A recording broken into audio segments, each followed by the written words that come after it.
여러분 안녕하십니까. 중국 경제지리의 전가림입니다. 오늘은 제9강 중국 경제체제 개혁 정책의 추이에 대해서 수업을 진행하도록 하겠습니다. 우선 강의 계획서대로라면 오늘 이 시간에는 중국 위험론을 설명을 해야 되는데, 경제체제 개혁 정책 추이가 뒷부분에 10장에 나오기 때문에 그 10장에 있는 부분을 여러분들이 시험 준비라든지 다시 정리한다는 측면에서 도움이 되고자 9강으로 당겼고요. 다음 내용에서 중국 위험론에 대해서 설명하도록 하겠습니다. 우선 본 강의를 진행하기에 앞서 가지고 이미 배포한 강의 노트와 관련 자료를 인터넷이라든지 신문지상에서 찾아서 충분히 숙지할 것을 권합니다. 그리고 아울러서 오늘 강의할 내용은 조나단 스펜서의 현대 중국을 찾아서 제2권 23장에서 25장을 참고를 하게 되면 보다 쉽게 이해를 할 수가 있습니다. 조나단 스펜서의 현대 중국 찾아서는 많은 대학에서 그 중국 사와 관련돼 가지고선 교재로 채택하고 있는 책입니다. 비교적 객관적으로 썼고요. 그리고 또 여러분들이 쉽게 이해할 수 있도록 내용도 상당히 평이하고 용이합니다. 그래서 여러분한테 권하는 것이니까 꼭 한번 참고하시기 바랍니다. 오늘 강의 내용은 계획과 기획의 차이라든지, 그리고 천안문 사태, 그리고 천안문 사태로 야기된 서방세계의 봉쇄 정책, 그리고 남순 강화, 그리고 4개 현대화의 내용, 그리고 13차 5개년 기획을 강조했던 그 시진핑 정부에서 얘기했던 4개 전면에 대해서 얘기를 하고요. 중국 경제에 있어서 가장 큰 현안 문제라고 얘기할 수 있는 삼농 문제, 그에 대한 해법으로서 사화 동보, 그리고 지역개발 정책 중에서 가장 두드러진 주목을 받고 있는 1대1로 초국가적인 지역개발 정책이죠. 그리고 서부대 개발, 그리고 공급측 개혁에 대해서 설명을 하고요. 신창탈, 이미 현대 중국 경제가 직면하고 있는 문제와 과거와 같은 고도 성장의 여건이 그렇게 녹록지 않다라는 측면, 그리고 서방 세계들이 상당히 불경기에 있다라는 측면으로 수출과 투자가 용이하지 않다라는 거, 그리고 그 상황이 과거와 같이 단편적으로 한 시기에만 나타나는 것이 아니라 이러한 불경기의 주기, 그리고 위기의 주기가 일상화된다는 측면에서 신창타의 뉴 노멀이라는 표현을 썼다라고 얘기했습니다. 그리고 중국 경제 3단계 발전론에서 온포에서 소강, 그리고 대동으로 이어지는 내용들이 어떻게 변화하고 있는가, 중국식으로 발음하게 되면 원바오, 샤오캉, 그리고 따통세계죠. 따통세계는 현실적으로는 불가능하다라고 얘기했습니다. 왜냐하면 이상형이라는 것으로 얘기를 했죠. 유토피아라는 것으로요. 그래서 이것을 알아두시면 아마 이번 수업을 청취하는데 굉장히 도움이 많이 될 거라고 생각을 합니다. 우선 본 강좌는 기존과 마찬가지로 3개의 파일로 작성을 하려고 예상 중입니다. 상황에 따라서 이게 두 번째 녹화인데, 첫 번째 녹화에서도 여러 번 실수를 했기 때문에 이게 3개의 파일로 될지 아니면 4개의 파일로 나눠질지는 잘 모르겠지만 일단 최선을 다하도록 하겠습니다. 그리고 제가 얼마 전에 이 편집 프로그램을 새로 구입을 해가지고선 몇 번 연습을 해봤는데 아직 손에 익지 않아가지고선 여러분들한테 전달하는데 좀 불편한 점이 없지 않습니다. 양해해 주시고요. 그리고 아마 이 음질이 별로 좋지 않은 거는 제가 노트북에 마이크를 사용하고 있는데 일단 전용 마이크를 주문한 상태인데 아직까지 물건이 입고가 되지 않아 가지고선 제가 받아보질 못했습니다. 받아보는 대로 더 좋은 그 음질을 제공할 수 있도록 하겠습니다. 자, 그럼 첫 번째 시간으로 개혁개방에서 8호 계획. 개혁개방은 이미 여러분들과 같이 얘기를 한 바가 있습니다. 1978년도 제11기 3중 전회에서 중국이 개혁개방 정책을 채택을 했죠. 그리고 1979년도 1월부터 개혁개방 정책을 본격적으로 실시를 하게 됩니다. 그래서 일반적으로 개혁개방을 얘기할 때 어느 책에서는 1978년도를 얘기하고 어느 책에서는 1979년도를 얘기하지만 모두 틀린 것이 아니다. 정책을 수립한 것은 78년이고 실질적인 시행을 한 것은 79년이라는 측면에서 78년도, 79년도 모두 의미가 있다는 측면에서 틀리다고는 하지 않았습니다. 일단 1978년도 개혁개방을 하기에 앞서 가지고선 중국은 10년 동안의 국내적인 극좌경화된 그 운동이 있었습니다. 그것을 우리가 보통 문화 대혁명이라고 하죠. 1967년서부터 76년도까지 있었습니다. 76년도에 종식은 마오쩌둥의 사망으로 이제 이야기가 됐는데요. 6년서부터 78년 2년 동안은 속칭 국가의 어떤 내부적인 문제를 해결하는 과정, 정권의 교체가 순탄하게 이루어지지 않았거든요. 그래서 원래는 그러한 문제점들이 일정 정도의 시간이 필요했기 때문에 문화대혁명은 76년도에 종식이 됐지만 실질적으로 정부가 어떠한 정책을 수립하고 그리고 그것을 입안하고 시행하는 과정에서의 기간이 한 2년 정도가 소요됐습니다. 그래서 개혁개방정책을 채택한 것은 78년이라고 말씀드린 바가 있습니다. 개혁개방정책을 얘기할 때는 보통 균부론과 선부론의 두 가지 시각이 있다라고 말씀을 드렸는데요. 1949년도 10월 1일부터 1979년도까지 중국은 균부론을 채택해왔습니다. 일반적인 균부론의 내용은 모두가 다 같이 잘 살자라는 내용입니다. 그렇지만 실질적으로 중국과 같이 거대한 국가에서 모두가 한꺼번에 다 잘 살 수 있는 여건이라는 것이 그다지 녹록지 않은 것이 현실입니다.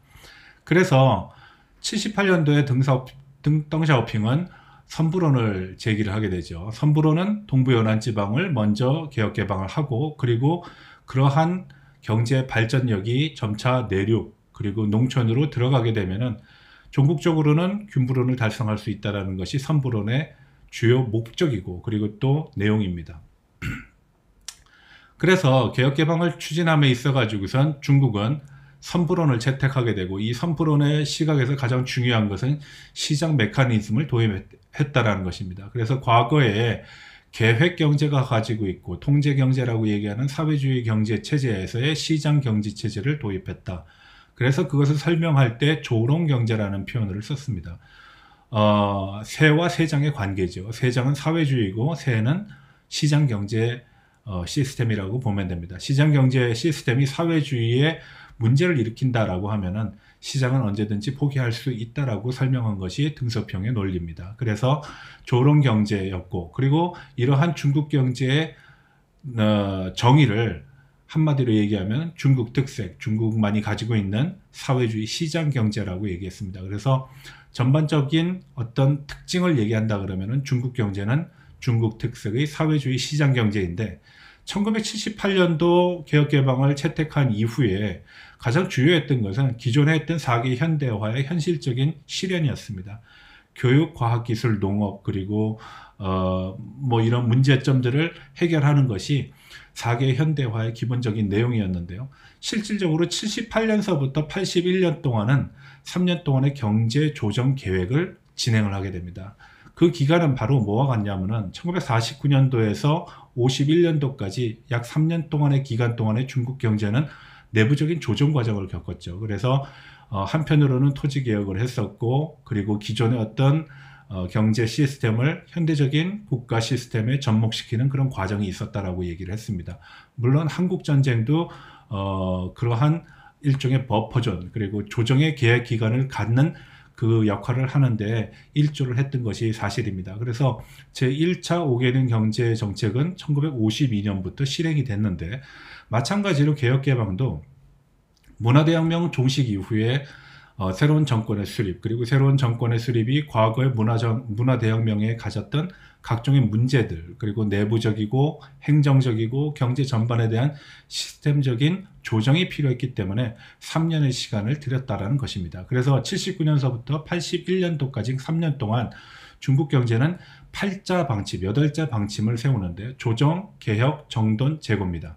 전반적인 사회의 제도 그리고 경제 시스템에 대한 조정과 그리고 개혁 개방을 추진하고 그리고 이렇게 이런 시스템을 다시 정돈을 해가지고선 경제적인 성과를 이루겠다, 발전을 하겠다라는 재고 이 8가지의 단어로 압축된 4가지의 방침을 정하게 된 것입니다. 그래서 1981년도서부터 6차 5개년 계획 기간에 들어갔기 때문에 실질적인 중국의 경제 성장 그리고 경제 계획은 6차 5개년에서부터 본격적으로 실행이 되었다라고 얘기할 수 있습니다. 개혁 개방이 1979년도부터 실행됐지만 실질적인 과실은 6차 5개년 계획 기간 동안에 나타났다는 것이죠. 그럼 6차 5개년 계획에서 중요한 것은 바로 계획이라는 단어입니다. 중국이 계획이라는 단어를 쓸 때는 일정 기간에 일정 목표량을 달성하는 양적 성장이라고 말씀을 드렸다시피 중국은 그간의 10년 동안의 문화 대혁명으로 사회 경제가 굉장히 피폐되어 있는 상황에서 새로운 경제 정책에서 새로운 시장 메커니즘을 도입함으로 인해 가지고선 개혁 개방을 수행하다 보니까 연평균 성장률이 굉장히 높게 나타났습니다. 그래서 10%의 고도 성장을 이 기간에 실행을 했는데 문제는 급속한 경제 성장과 더불어서 나타난 여러 가지 문제점들도 있었다라는 것입니다. 다만 성장의 속도가 사회적인 어떤 부조리와 불합리 그리고 각종의 문제점을 덮었기 때문에 이 문제점들이 그다지 두드러지지 않았다라는 점이 강조될 뿐이지 오히려 경제 성장 과정에서 나타난 문제점들이 속칭 시장 경제 시스템을 도입함으로 인해 가지고선 중국이 해결해야 될 문제라는 것을 인식하게 되는 그러한 과정이었다라고 말씀드릴 수 있겠습니다. 우선 대표적으로 계획 기간이었기 때문에 생산에 양적인 팽창이 있었습니다. 그래서 생산 과잉이 일어났고요. 생산 과잉이 일어나다 보니까 기존에 중국이 갖고 있었던 자원, 원자재에 대한 어떤 부족함이 현실적으로 나타났습니다.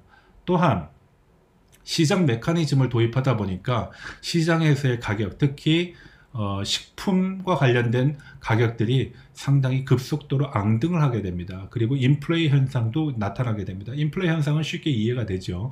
무역의 증가가 투자의 증가와 무역의 증가로 인해 가지고서 외국환이 중국으로 들어오다 보니까 1달러를 벌게 되면 10원의 중국 돈을 바꿀 때 그만큼의 인플레이를 야기할 수 있는 요인들이 늘어났다라는 것입니다. 뿐만 아니라 중국이 비록 문화대혁명을 종식시키고 새로운 경제정책을 채택함으로써 개혁개방을 추진함에 있어 가지고서 팔자 방침, 조정, 개혁, 정돈, 재고를 강조했지만 기존에 있었던 관료들의 어떤 부정적인 행위 그리고 부패 양상은 끝나지 않았다라는 것입니다. 오히려 경제 개발이라는 개혁 개방이라는 그런 환경 속에서 이 부정부패가 더욱더 심각하게 나타났고요. 또한 동부 연안 지방의 발전 속도가 상당히 빨랐던 데 비해서 내륙 지방과 농촌 지방은 여전히 낙후해 있었다. 그래서 소득의 불균형도 이 당시에 극명하게 나타났다. 오히려 이런 격차는 크게는 나타나지 않았지만 이 격차가 적어도 종전에는 볼 수 없었던 그런 격차로 나타났다는 것입니다. 그래서 1984년에 이르면서는 경제 체제에 대한 전반적인 수정이 필요하다라고 얘기를 하게 됩니다. 그 수정이라는 것은 기본적으로 시장 메커니즘을 도입함으로 인해 가지고선 기업의 생산을 스스로가 알아서 생산을 하고 상품을 개발을 하고 판매를 해야 되는 그런 상황이 있었기 때문에 과거와 같이 기업들이 정부의 어떤 통제 혹은 계획에 의해서 조정되는 것이 상당히 여러 가지 문제점을 낳았다라는 것입니다. 그래서 기업에 대한 자주권을 부여해야 한다는 논리가 이제 보편화됐고요. 그것은 바로 시장 경제 체제를 도입함에 있어 가지고선 그것을 뒷받침하는 하나의 어떤 제도적인 장치와도 연관이 된다라고 얘기할 수 있겠습니다.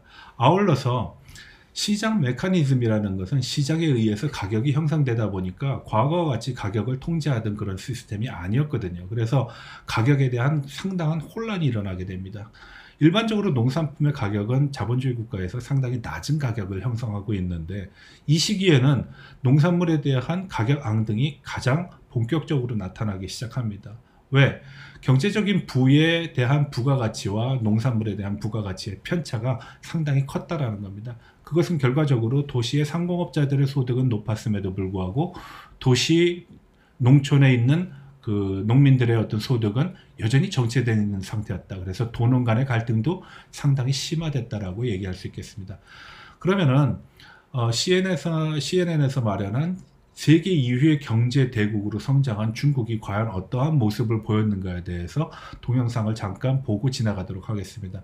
기본적인 내용은 1970년도까지만 하더라도 중국은 농업경제에 기반한 어떤 시스템을 갖고 있었다. 경제적인 체제를 갖고 있었다. 그래서 농업경제 위주였지만 1978년도의 개혁개방과 더불어서 중국은 드디어 농업에서 제조업으로서 성장할 수 있는 기반을 마련했다는 겁니다. 외국으로부터의 투자와 그리고 수출의 어떤 기반을 마련하기 위해서 동부 연안 지방을 먼저 개방을 했죠. 그래서 4개 도시들이 먼저 우선적으로 개혁 개방 도시로 이제 지목이 됩니다.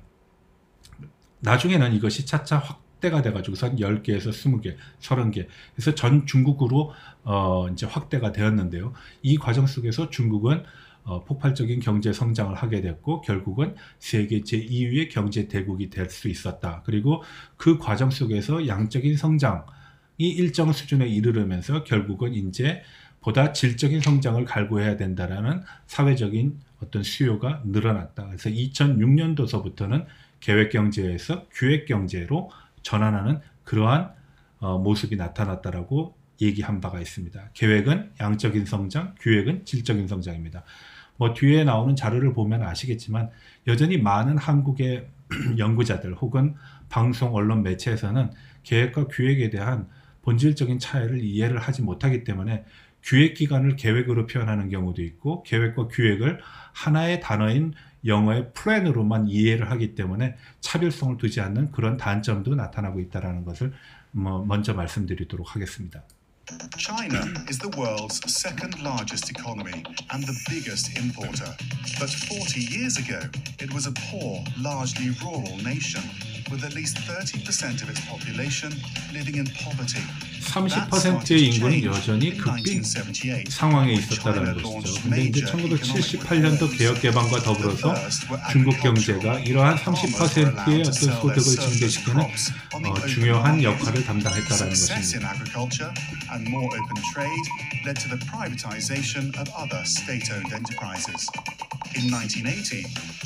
80년대 들어서 개혁 개방이 본격화됐죠.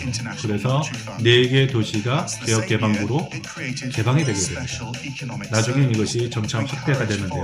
대부분의 도시들은 동부 연안 지방, 특히 광동성에 집중하고 있었습니다. 투자가 들어왔고 투자를 바탕으로 생산을 하게 돼서 중국은 세계 공장이라는 별명을 얻게 되기도 하죠.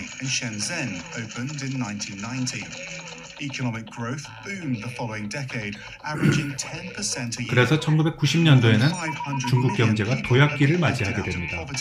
영어로는 테이크업 단계라고 합니다.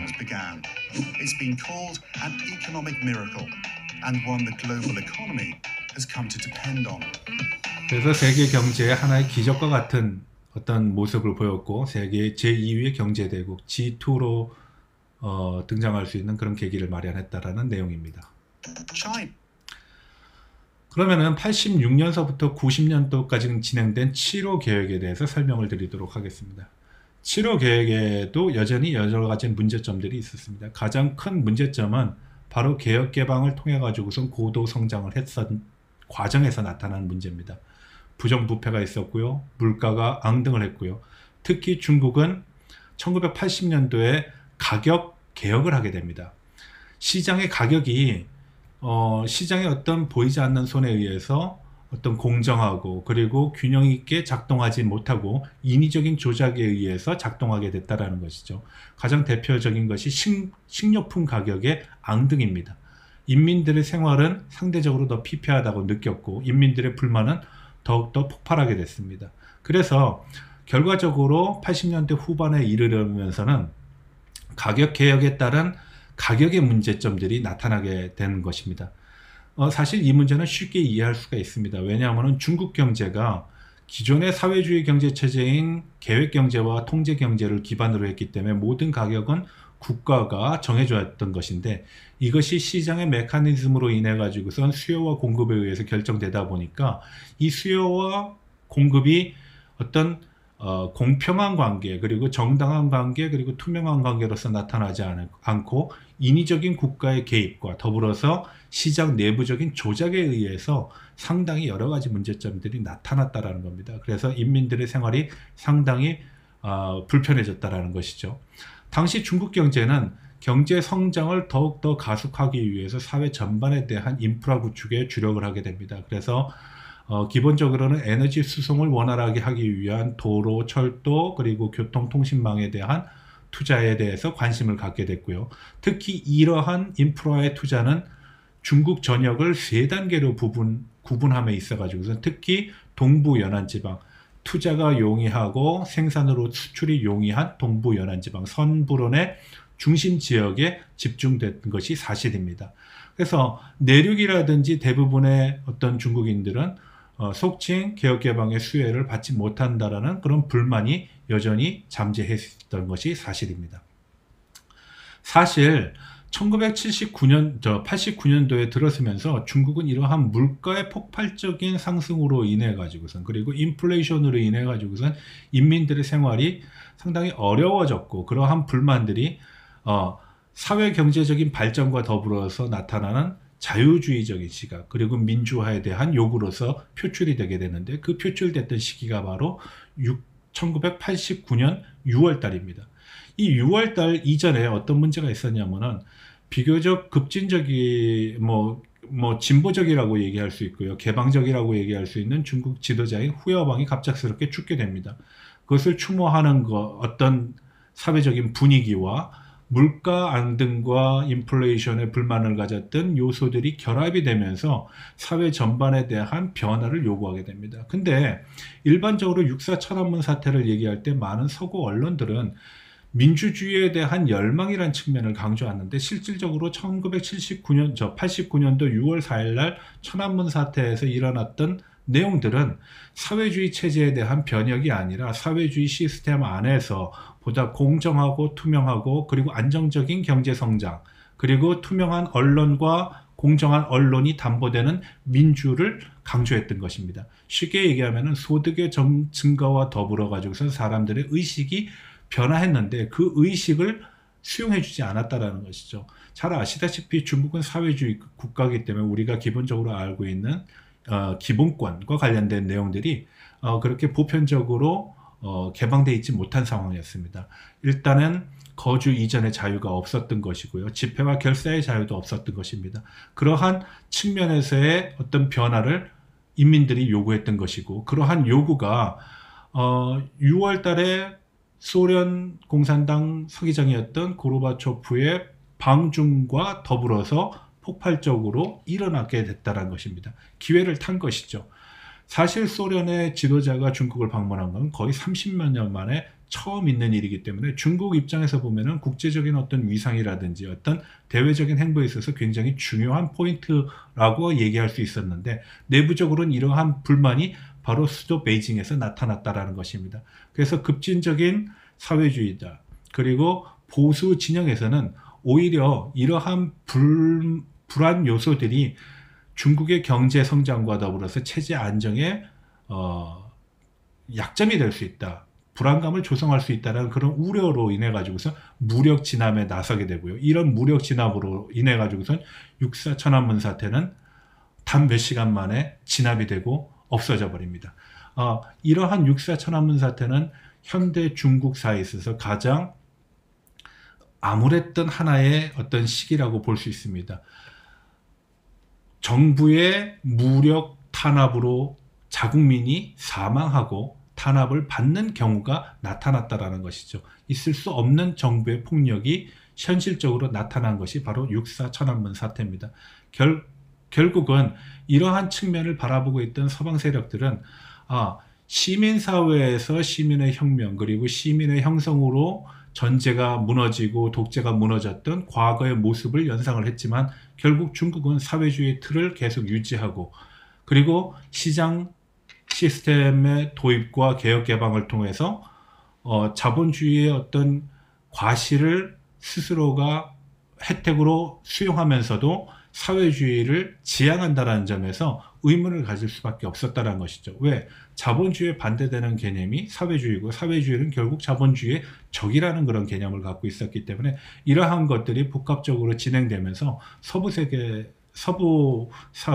세계는 결국 중국은 사회주의를 지속할 거고 우리를 적대적인 관계로서 내몰 것이다, 결국 우리가 도와주는 것은 스스로를 속박하고 나중에는 스스로의 불편한 점을 만들 수가 있다라는 그런 불안 요인으로서 봉쇄 정책을 채택하게 됩니다. 이 봉쇄 정책을 컨테인먼트 폴리시라고 그러는데, 그래서 투자에 대해서도 제약을 하게 되고, 그리고 원자재의 대중국 수출도 제한을 하게 됩니다. 문제는 기존에 들어갔던 서방 세계의 다국적 기업들이 원자재도 들여오지 못하고 그리고 자본의 한계에 직면하면서 이 다국적 기업들이 실질적으로는 자국에서는 정치적인 이익 집단을 형성하고 있는 상황이었거든요. 그래서 이 다국적 기업들이 정부에 대해서 항의를 하게 됩니다. 그래서 결국은 1989년 6월 4일 천안문 사태로 야기된 민주화를 방해했던 논리, 거기에 대한 어떤 징벌적인 태세로서 봉쇄 정책을 추진했던 서방 세계들은 실질적으로는 내부적인 어떤 불만 요인 그리고 이익 집단의 요구에 의해 가지고선 89년서부터 92, 3년도까지 봉쇄 정책을 실시를 했지만 92, 3년에 들어서는 이미 명목상의 봉쇄 정책과는 달리 현실적으로는 봉쇄 정책이 상당히 느슨해지는 그런 양상을 보였다는 것입니다. 물론 그 이후에 중국도 상당한 변화를 겪게 됩니다. 개혁개방을 추진했지만 6.4 천안문 사태로 개혁개방의 동력을 잃는 것이 아니겠는가.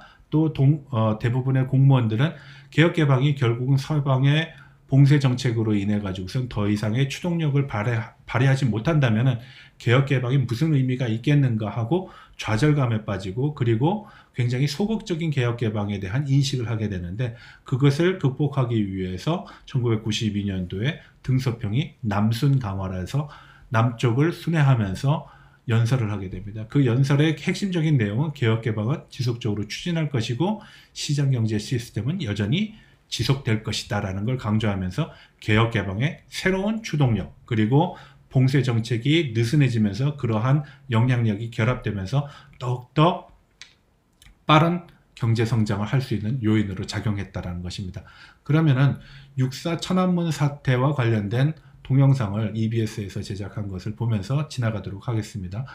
5월 35일이 제목인데 왜 5월 35일이냐? 6.4 천안문 사태는 중국에서 검열이 가장 심한 단어입니다. 지금도 인터넷상에서는 6.4 천안문 사태와 관련된 단어 그리고 내용들을 찾아볼 수가 없는데 이것을 피해 나가기 위해서 네티즌들이 혹은 일반 시민들이 6월 4일을 5월 35일로 표기를 하는 데에서 비롯됐기 때문에 제목 자체가 5월 35일입니다.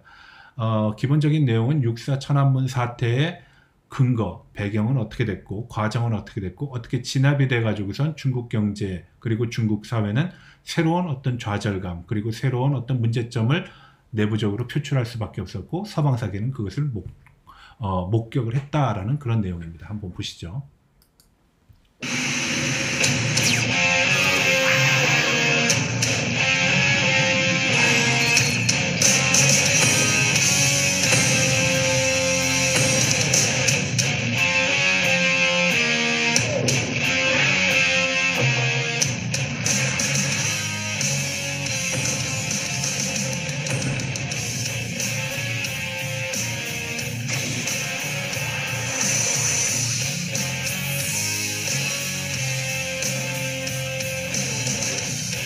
앞서 말씀드렸다시피 1987년도에 중국이 가격 개혁을 하는데 이 가격 개혁이 사회 경제적으로 엄청난 혼란을 가져왔습니다. 가장 대표적인 것이 물가가 엄청나게 상승을 하게 되거든요.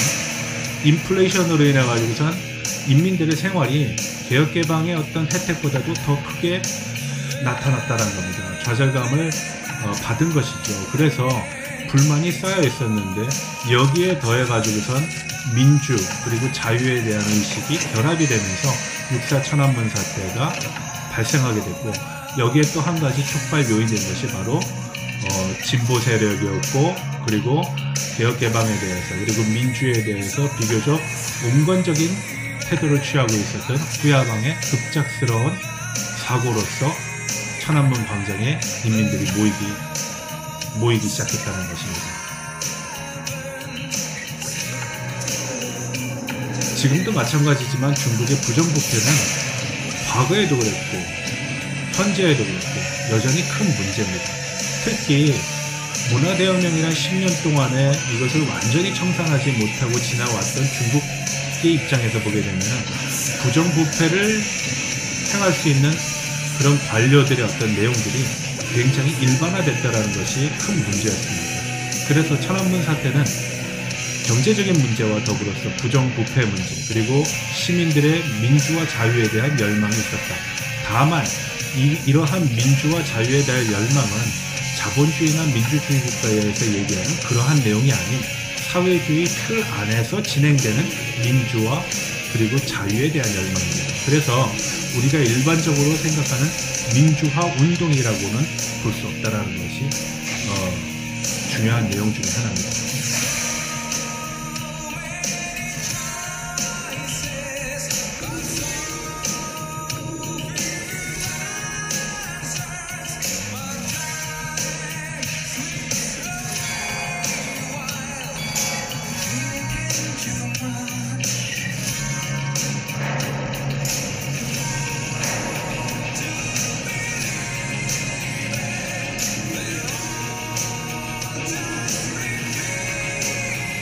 당시 등소평은 시민들의 어떤 민주화 자유에 대한 요구를 조자양이라는 사람을 통해 가지고선 청취하도록 했는데, 조자양이 굉장히 온건파였습니다. 그래서 이러한 내용들을 중앙 지도부에다가 전하면서 문제가 발생하게 됩니다.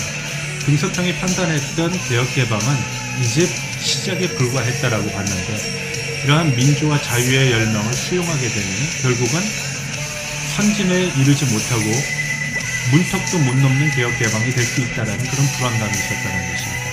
이와 더불어서 보수파였던 리펑이라는 사람은 강경한 진압을 요구하게 되고, 이런 진압이 수용이 되면서 결국은 무력에 의한 탄압으로 천안문 사태는 일단락이 되게 됩니다.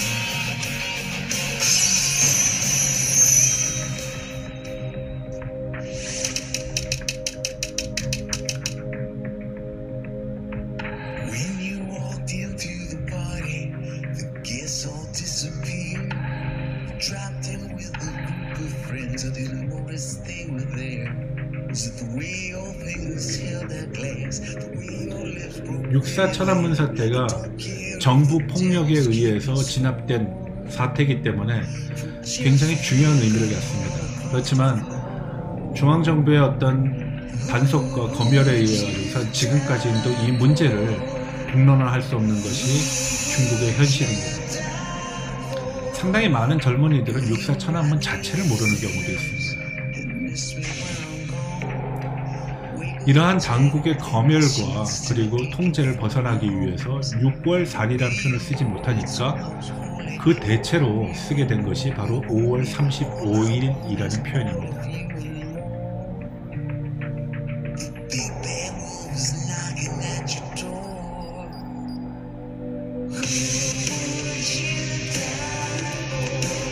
그래서 로슌이라고 얘기하는 중국의 대문호는 먹물로 쓴 거짓은 피로 쓴 사실을 이길 수 없다라는 표현을 쓰기도 했습니다. 육사 천안문 사태가 중국인에게 있어서는 정부가 인민에게 실행한 첫 번째 무자비한 폭력이라고 얘기할 수 있는 것입니다.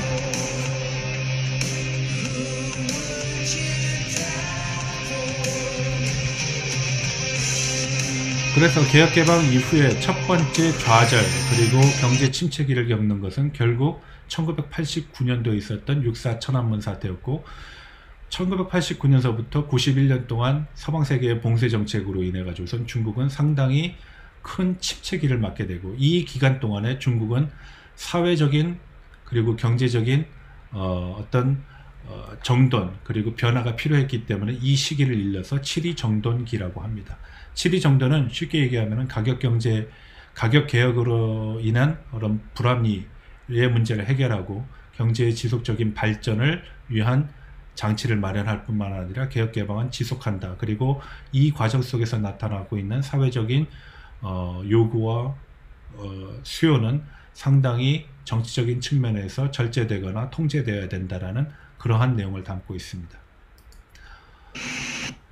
일단 그 첫 번째 파일의 내용은 여기서 줄이기로 하고요. 그 다음은 이제 8호 개혁으로 진행을 하도록 하겠습니다.